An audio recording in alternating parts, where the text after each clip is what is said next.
बहुत बहुत शुक्रिया इस तमाम जानकारी के लिए।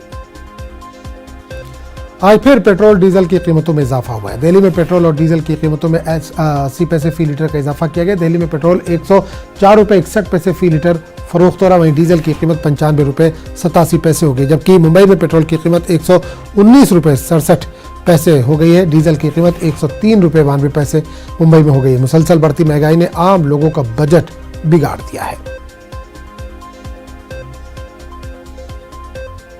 बहुत सर, बहुत काफ़ी महंगा है सर। यानी अभी हम लोग है बजट खराब हो रहा है, बस इस वक्त काफ़ी बजट खराब हो, 3-4 रुपये एक्स्ट्रा बढ़ गया है काफ़ी। अभी ना जो पहले में हम खुद थोड़ा कम ही डलवा रहे हैं अभी तेल, पहले 600-700 रुपये डालते थे क्योंकि हमको हर महीने भर चलना पड़ता है।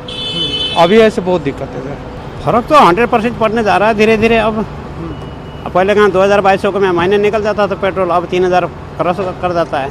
कंट्रोल करेगा कौन? अब सरकार के कम पैसे कम पड़ रहे हैं, आए दिन बढ़ाए जा रहे हैं। पेट्रोल ही नहीं, हर चीज़ में बढ़ाई महंगाई हो रही है। जेब पे तो असर पड़ रहा, काफ़ी असर पड़ रहा, क्योंकि 80 पैसे लगभग रोज ही बढ़ रहे जब से इलेक्शन के रिजल्ट आए। ठीक है, तो पाकिस्तान के सियासी बहरान पर सुप्रीम कोर्ट में समाअत